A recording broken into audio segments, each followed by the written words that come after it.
In the time we've been shooting RunLab, there's one topic you've asked for more than any other, and that's downhill running. So to do it justice, Vlad and I have come all the way to the Blue Mountains, one of the most beautiful and extreme running destinations, to give you the ultimate guide to downhill running.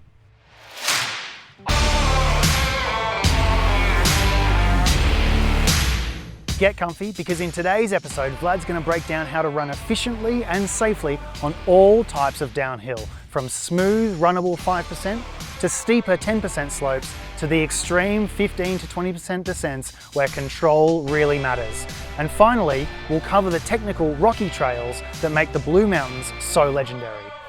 As usual, we've got the high-speed camera ready to capture Vlad's elite form in full detail, but to make things interesting, we've picked out 3 of the area's toughest downhill FKTs for Vlad to chase, so you know he's not just jogging for the camera, he's going all out. That way, we'll see exactly how his form adapts as he's racing and the downhills get faster and steeper. So let's get into it. All right, mate, we're kicking things off here on Narrow Neck, famous section of the UTA 100 course and the miler course. 3 kilometers downhill, 5% average gradient, but there's some big names on the leaderboard. Hayden Hawkes, Benson Lawrence. Yeah. How you feeling? Yeah, I feel okay. Had a pretty heavy training week, but yeah, we'll see how we go. He was saying to me his legs feeling pretty heavy on the way here, so I don't know. I think he'll be fine.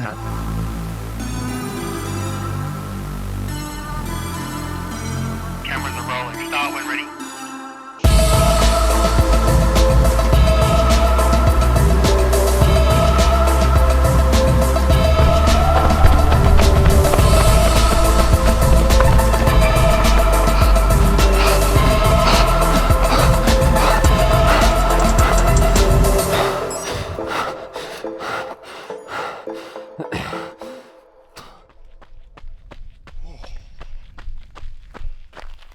That was it's definitely a lot harder than what I thought it was going to be. The middle K's got a real kicker in there, and I don't know, it's going to be so close. I don't actually know how we went.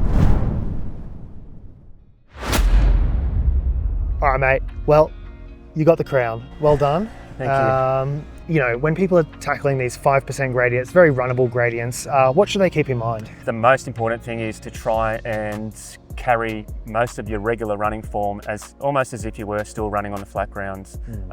So, you know, make sure your core's switched on. You want to still be tall. You just don't want to be leaning backwards at all. You know, just making sure that you're bringing your legs through, maybe just a little bit quicker than what you would normally do if you're on the flat, just so that you're not slamming in front of yourself, that's all. If we look at your running form from the effort, we can see that it does very much match your regular running form. And talking about like traps that I think amateurs or, you know, everyday runners might fall into, I mean, do you see any of those when you look at my form? Obviously I'm chasing you with a camera. You may be just sitting back just a little bit, and I think if you're not focusing on your run, it'd be really easy just to kind of be a little bit lazy. It can be kind of easy to let the hill carry you, and then your form kind of breaks down, so like leaning back or overstriding can be really easy. But why is it really important like not to overstride and do those things? Because you don't want to damage your body, okay? So you don't want to get sore either the day after, or if you're doing a longer run, you don't want the impact of being sitting back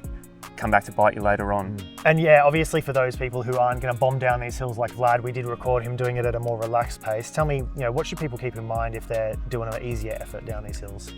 It should feel really good because you're going to be running faster with less effort than you normally would. But you still need to be really conscious of the fact that you need to land underneath your body rather than letting your legs get out in front of you, because if you're not switched on, the tendency is that, you know, your leg will go out in front, and then later on in the run, you know, you'll start fatiguing, or it could potentially lead to injury. Okay, mate, well, to sum it all up for 5% grades, what are the main things that people should remember? So you want to make sure that you're not leaning back too much. If anything, you should be neutral or slightly leaning forward. You need to maintain good cadence, possibly even a faster cadence than what you would have on a flat surface. You want to make sure that you're landing underneath your body rather than out in front of your body.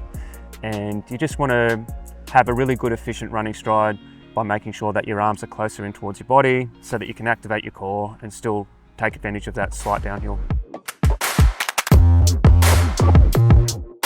All right, mate, 10% grade this time. We're at Kedumba Valley Road. It's a pretty famous and iconic downhill section. UTA22, UTA50 races you've both won have this course in it, so you know better than most people what it's like to bomb down here. How you feeling? I don't know how this is going to go. You know, being raced down here with a whole bunch of elite runners surrounding you, it's going to be very different being by myself and just like really trying to go for the crown. All right, mate. Well, I'll go get the camera set up and I'll radio you when you're ready to go. Sweet. All right, mate, I'm ready to go.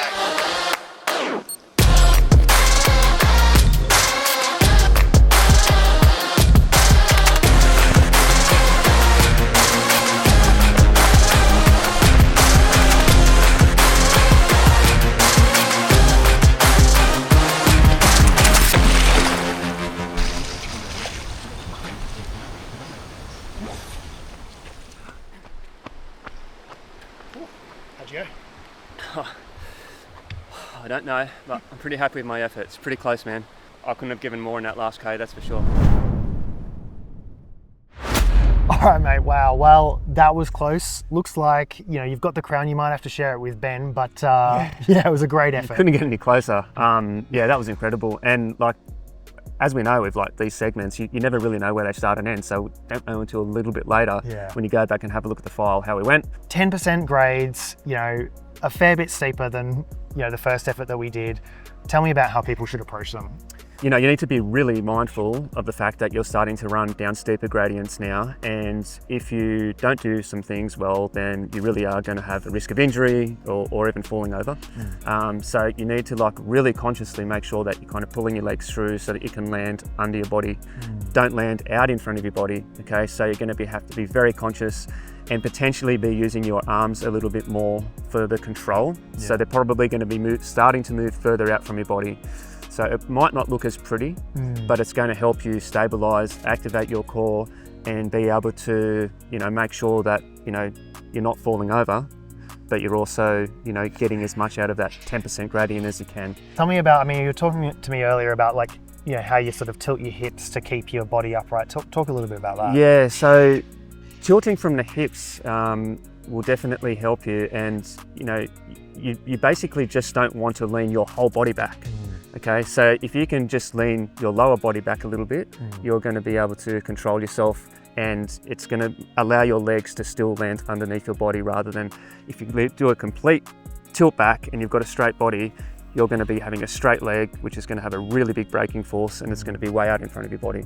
You're actually getting more airtime than me, so you're kind of still taking off more so as if you were running on the flat ground, without being conscious now that we're running on that 10% gradient. And what it's meaning is that like that one leg is really going out in front, and the other one's a long way behind. So the impact that is going to come through your leg when you hit the ground is going to be significant. And we also caught you going down here at a, you know, very easy pace as well, just to see what your form looks like. Talk me through that. Unlike when you're running on a flat ground, you don't need to like get as much vertical oscillation or vertical height when in your stride, because you're running downhill and you're going to get it anyway out in front. So bring your legs through quicker so that you can land underneath your body without too much impact, and, you know, consciously make sure that your cadence is faster, and that will stop you from getting too sore or even getting injured. You know, should you do anything different, like with your knees, or how you're like, you know, are you trying to cushion the impact a little bit more? Or? Yeah, I think you're now starting to bend a little bit at the knees, so they're acting like shock absorbers. So for 10% grades, what are the key things for people to remember? Bring your legs through, use your knees as shock absorbers, use your arms for balance, and make sure that cadence is allowing you to still land underneath your center of gravity.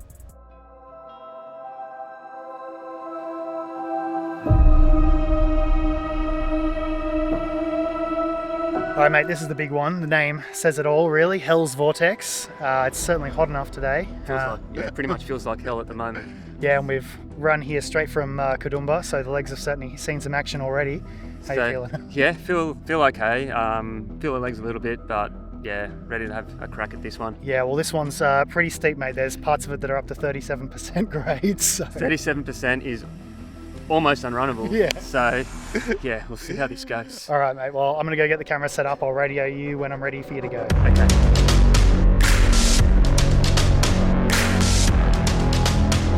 Stop rolling, mate. Start whenever you're ready.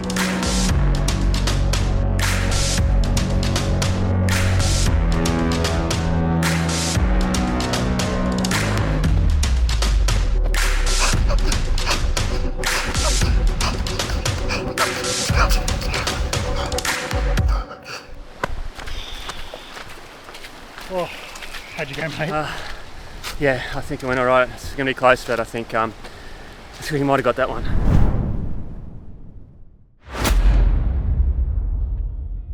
All right, mate. Well, Hell's Vortex lived up to the name. You got the crown by a few seconds in the end, but how'd you feel about the effort?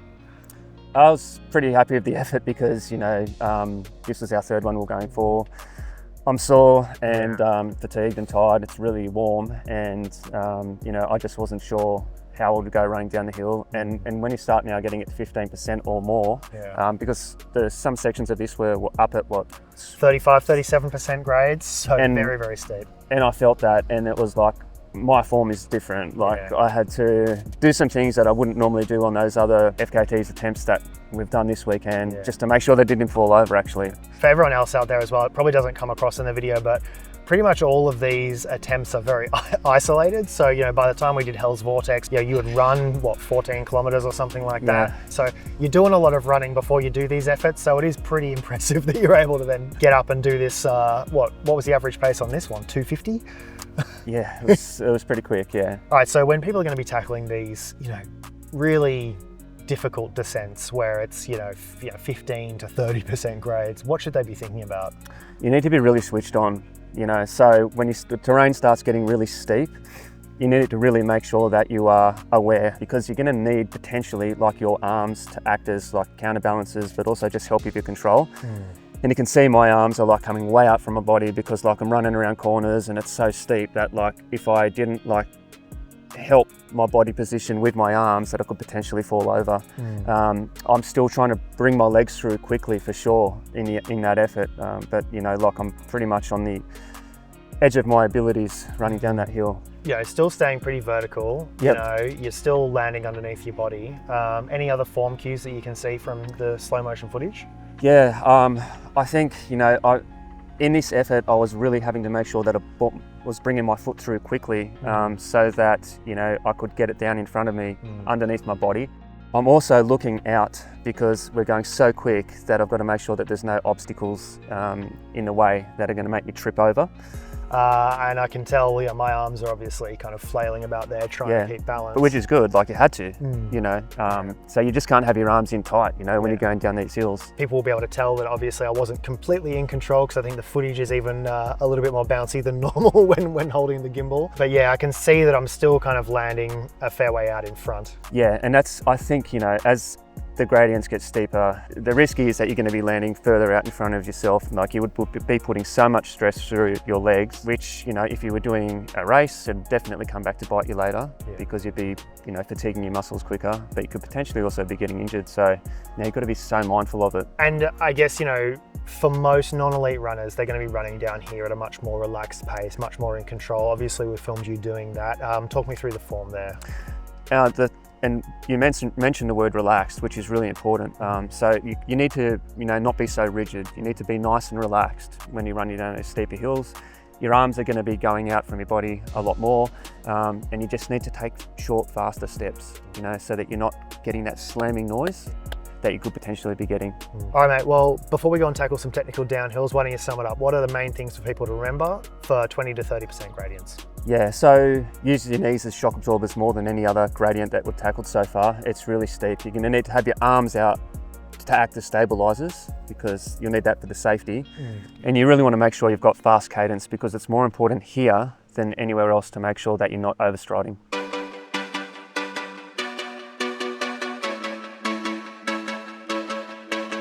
Mate, you've just tackled 3 pretty brutal downhills. Now we're going to switch to talking about trails, you know, when they get a bit more technical and a bit less runnable. How should people approach those? So I think when it comes to technical terrain, you know, your safety takes a bit more of a priority over speed.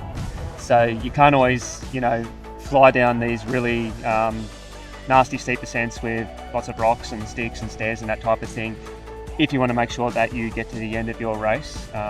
The chances of falling over and hurting yourself increase significantly when it becomes a lot more technical. So there's a couple of things you can do to actually get better at it. So it's like training with, as with anything, like you'll get better at running technical downhill if you can get used to running with really quick reaction time with your feet and a really good way of doing that would be to run behind someone and follow them closely and try and mimic the step pattern that they have in front of you by following them really closely. So you kind of like don't have time to really process and think, you're just training your brain to react really quickly. And talk to me about, where should people be looking in terms of like looking further down or scanning ahead? Where should people's eye lines be? It's more important, I guess, to scan forward, and you might look down every now and again very quickly. Yeah. So if you're looking out in forward in front of you, it's going to be better. And then occasionally you want to be able to just really quickly look down if you need to. But otherwise, most of the time, scan forward. Talk to me about technique on these kind of trails. What should people's cadence be like, their foot strike, how should they be running? Yeah, so really light, fast feet. And so your cadence is really high. You need to be agile and you need to be aware and ready, using your arms for balance, but also having them relaxed in case you need to make a sudden movement or even stop yourself from falling or catch yourself if you do fall.